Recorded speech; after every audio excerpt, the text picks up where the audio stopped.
next to me, this person could be a potential customer. This person could be a potential business partner. This person could be a potential supplier. This person could be a potential investor. They have the mindset of opportunity. So they go out there and they take all kinds of actions. And they don't just shake hands, they exchange name cards. They find out about the person. Isn't that true? So why? Because again, we all have a different what? Mindset. Right? So I have discovered over the years, different people fall into different categories. Yeah? Different groups. Can I have the camera over here? Okay? Later I'm going to get a bigger marker, they promised me. Alright, this marker is too small. But just do your best to take a look, yeah? Okay, let's look over here. Can you see this? Okay, great. So I discovered people fall into 3 categories. Yeah? There are some people where their mindset is this. You tell them, go and meet at least 5 people, right? But there will always be some people who meet less than 5 people. True? They stand up, they shake 1 hand, 2, 3, enough. They sit down. And you ask them, why did you only shake 3 hands? And they say, my hand is painful. Or they say, because there's no time to shake. Or they say, there's no one left to shake. And they will always give these excuses. And that's the same thing happen in their life. Same thing happens in their life. These are the people, if the customer tells them to do A, B, C, D, they do A, B, C. That's all. They don't do D. Right?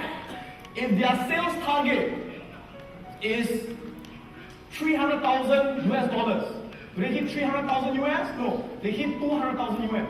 And it's because business is difficult. Because the customer is not there. Because the competitor is too strong. They always give excuses. And that is their mindset. That's their pattern in life. So we say, these are the people where they tend to do less than expected. They always do less than expected. You tell them to come at 8 o'clock, they come 8:20. They say they'll deliver the product in January, they deliver in February. They do less than expected. How many of you know people who are like this? How many of you know people who are like this? Right? Are there many people like this? Many people like this, right? And if you hire these people in your company will not succeed. Right? Because these are the people, when you bring them into your company, they always do less than what is expected. They will bring down the value of your company. So as a business leader, as an entrepreneur, your job is to make sure you don't hire these people. Right? But it begins with us. How many of you agree as a boss, we are the role model? We are the role model.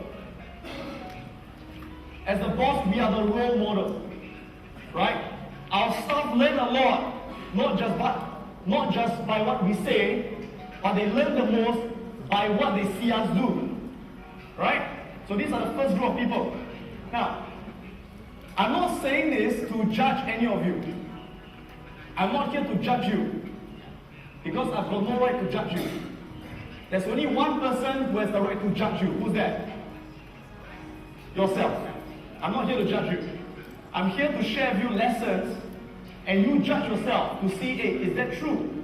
Is this my mindset? If it is my mindset, then do I need to change the mindset? I'm not telling you to change. You have to tell yourself to change if it is not helping you succeed. Okay? So that's the first group. Now, I believe none of you are here. Because if you are here, you won't come down today. If you are here today, you won't bother to be here. Right? But most people, I find, are in the second category. These are the people. You tell them, right? You say, meet at least 5 people. How many people will they meet? 5. Why? Because it's the what? It's the least. They all got just do 5. So these are the people, you know what's their mindset? They always do exactly as expected. No more, no less. These are the people every morning. They come to work on time. They also go home on time. If there's extra work, I'll do it tomorrow. So these are the people, and you tell them, do A, B, C, D. They will do A, B, C, D. You tell them come at 8 o'clock, they come exactly 8 o'clock. You tell them your sales target is 200,000 US dollars. They will do exactly 200,000 US dollars. That's all. Okay? So these people, do we want them in our company? Who says yes? Okay. Who says no? Okay. Interesting. Now these people, we say,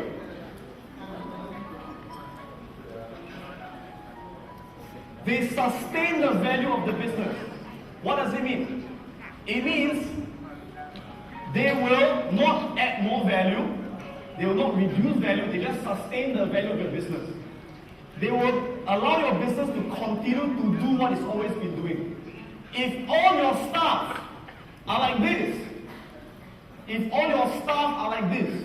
your business will be the same. Your business will not grow. Right? Because they just do what is expected, and that's all. Okay? But you find that if you want to build a number one company, you want your business to grow, to expand, to be number one, not just in Vietnam, but you want your business to expand to other countries, Singapore, Malaysia, Indonesia, and be a number one brand. Then these people are not enough. We need the third group of people. And these people, we say, are the top 10% of people in the society. And these are the people, when you tell them, okay, meet at least 5 people. How many people do they meet? More than 5, right? So if they finish 5, if they still got time, they do 6, they do 7, they do 8, they do 9. They do more than expected. You tell them, hey, your sales target is $200,000. What will they do? They'll always want to exceed your expectations. They say, let me go for 300,000. You tell them to come at 8 o'clock. They come at 7:30. True? These are the people we say they do a lot more than expected. They do more than expected. And these are the people, ladies and gentlemen, we say they are the people who create value. They create value. They are the ones that make your company keep growing, keep changing, become better and better and better. Have you heard of this company called Apple? Is Apple very successful now? Is Apple very successful? Yes. What is successful in? Selling phones. They sell phones and they sell computers, right? Now, in the computer business, are there many competitors? There are so many competitors. You've got IBM, you've got Compaq, you've got Fujitsu, you've got all the competitors, right? In the phone market, is it very competitive? Are there many competitors? You've got Nokia, you've got Motorola, you have got Samsung, you've got so many, right? But now Apple is one of the number one. Why? They did not do what is expected. They do more than expected. They create more value for the whole industry. Yeah? So that's how you become number one in something. How many of you have heard? Can I go back to my slides, please? Slides. Yeah. Okay. How many of you have heard of this guy, Michael Jordan? Who's heard of Michael Jordan? Michael Jordan is now retired. He used to be the number one basketball player in the world. The best in the world. Yeah? How does someone become the best in the world? Now, was he born with the talent? Was he born special? Yes or no? No. He was not born special. In fact, when he was young, in school, he was not a good player. He was a lousy player. He was not even good enough to go into the school basketball team. He was cut from the team. The coach said, you can't play. Why? The coach said, you're too slow. You can't jump. You are a bad player. This is Michael Jordan last time. Now, is he tall? Is he tall? To us, he's tall. To us, all of them are tall. Right? Because they are from America, right? But compare him to all the other African Americans. He's not tall. He's just average height. Okay? But what happened? After he was cut from the team, he had got a goal. He said, my goal is to become the best basketball player in the world. To go to the NBA, right? The National Basketball Association, be the most valuable player to win the game. Okay? And every single day he practiced and he practiced and he practiced and he practiced. And he became the number one. And when he retired, someone asked him this question. They said, Mr. Jordan, what is the secret of your success? And he said this. And I'm going to repeat what he said. He said, my secret is very simple. I expect more from myself than anyone would ever dare expect from me. Let me repeat that. He said, I expect more from myself than anybody would ever dare expect from me. He said, when my coach expects us to train 3 times a week, I will train 5 times a week myself. When my coach tells us, each training session, we train for 4 hours, right? After everyone has gone home, I stay back and I continue to practice for extra 2 hours. During the basketball game, when my coach says, okay, every one of you score 20 points for the team tonight. I go up there with the mindset, no, I will score 50 points for my team. And that's why I'm Michael Jordan. That's why I'm the best in the world. Why do I say this to you? Because ladies and gentlemen, are there things that people expect from us? Yes or no? For example, are there things that your customer expects from you? Yes. Are there things that your staff, your employees expect from you? Are there things that your wife expects from you? Are there things your husband expects from you? Yes. People expect things from us. But the question is, what do you expect from yourself? And if you expect more from yourself than anyone would expect from you, that is how you become the best in what you do. So ladies and gentlemen, you came down here today for 1 day. You sacrificed 1 day of your weekend, right? Because you want to learn something. And I believe there are things that you expect from me. You expect me to teach you. You expect me to inspire you. My job today is very simple. My job is to do my best to exceed your expectation. And I'll do my best to do that. But at the same time, thank you. But at the same time, I also expect certain things from you. Yeah? So I also ask you to exceed my expectations. And if both of us exceed each other's expectations, I do more, you do more, I do more, you do more. This will be one of the best talks, one of the best seminars that we ever attended. Is that okay? Yes. Great. Yeah, so do more expected now. Thank you very much. Okay. Can I go back to my slides? Flat. Okay, good. Now, does this apply, excuse me, does this also apply to a business?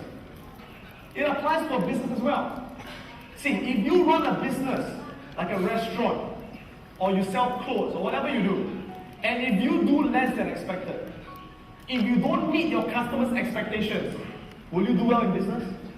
Pretty soon you're out of business, right? People will not come to you anymore. They'll go to your competitors.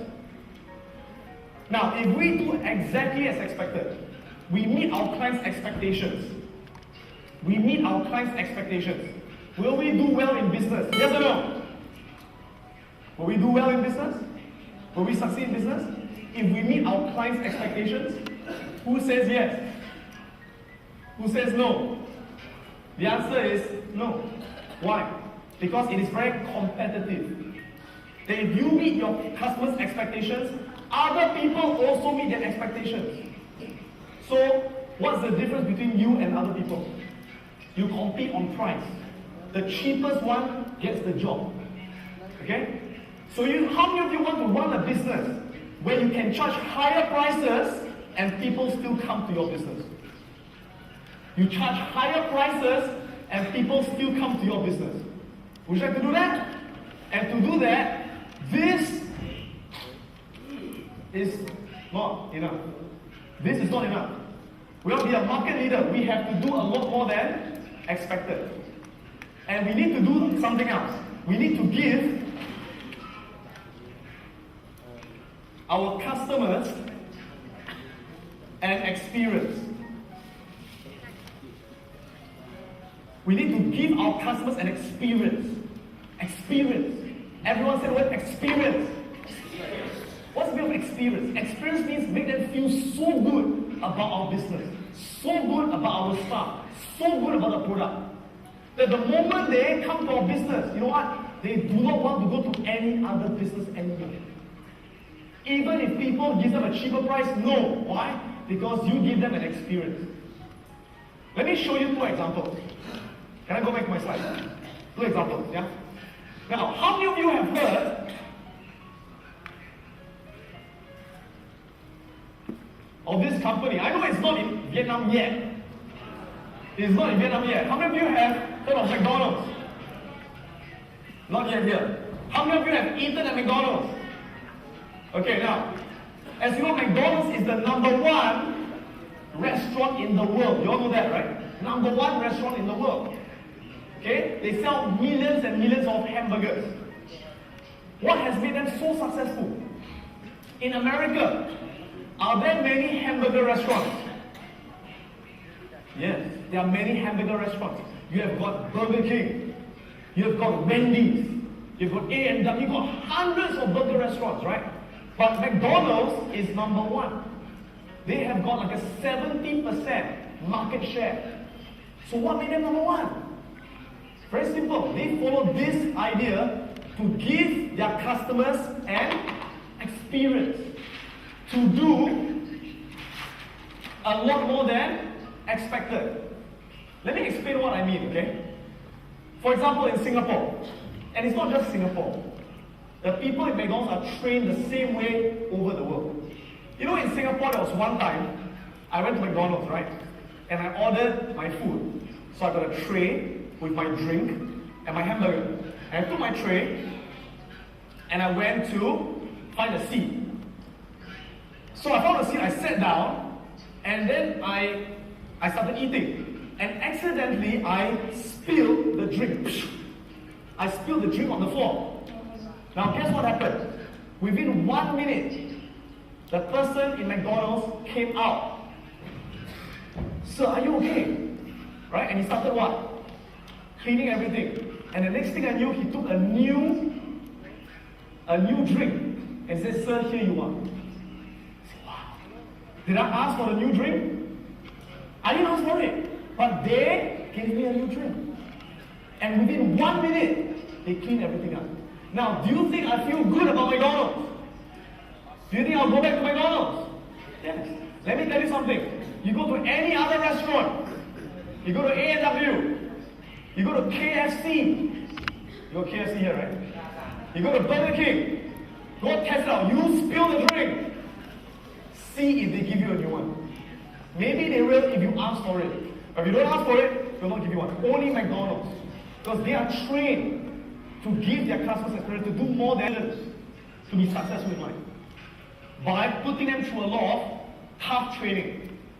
They got to balance on a swinging beam, a swinging lock, where I kick the lock and they got to balance and focus. And I get them to fall down, they learn to get up again.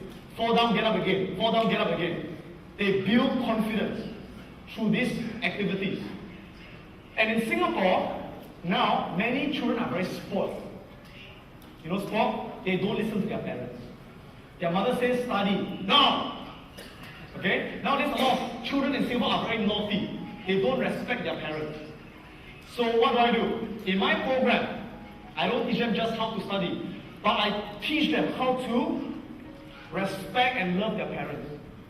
And after the program, I've got children who don't talk to the mother, who hates the mother. After the program, they said, I'm sorry. They cried, they hugged the mother, said, I promise you I'll change. And they learned to respect the mother. Right? And then you can see that I also get the students to break a karate board. You know karate? Karate board? To build confidence. So they look at the karate board, they say, I can't break. I said, you can. They learn to have the confidence and they break the karate board. And so after the program, what happened? They become more successful. Now, is my program cheap?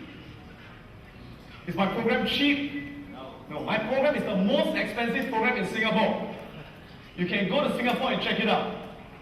Most programs in Singapore, they charge about 400 US dollars. Okay? 400 US dollars. My program is 2,400 US dollars. My program is the most expensive program. But parents still send to me. Why? Because I can give an experience that other competitors they cannot give. So that's the point. Create that experience. Alright? Okay, let's go back to the slides. Let me share with you a few more things. Few more things? Slides. Okay, go back to the slides. Now, just now from the exercise, when we did this exercise just now, shaking hands, there's also something that I notice about people. There are some people in life, we say they are proactive. Now, can we say this together? Everyone, please say proactive. Proactive. Oh, wonderful. Proactive, yeah? So, what is the meaning of proactive? People who are proactive are people who make things happen. They make things happen. What do I mean by they make things happen? These are the people in the game. They are the ones who will take initiative. They're the ones who will go out there and start to meet people. Hi, my name is Adam. Hi, my name is so-and-so. Hi, my name is so-and-so. They will go out there and meet people. They are proactive. So people who are proactive, when they have no opportunities, what will they do? They will find opportunities. They will find it. And if they cannot find opportunities, what do? They will create. They will make their own opportunities. That's right. They will always make things happen. They won't wait for people to tell them. They will go make things happen. People who are proactive. Let's go back to the slides. People who are proactive. Okay, by the way, people, does everyone have problems? Does everyone have problems? How many of you here have got problems in your business? All of you should be raising your hand. How many of you have got problems in your business? All of us, right? Now let me ask you this. The more successful you become, the bigger your business, will you have less problems? The more successful you become, the bigger your business, would you have less problems? No. In fact, how many of you agree? The more successful you get, the more problems you will have. That's right. And the more successful you are, the bigger your problems.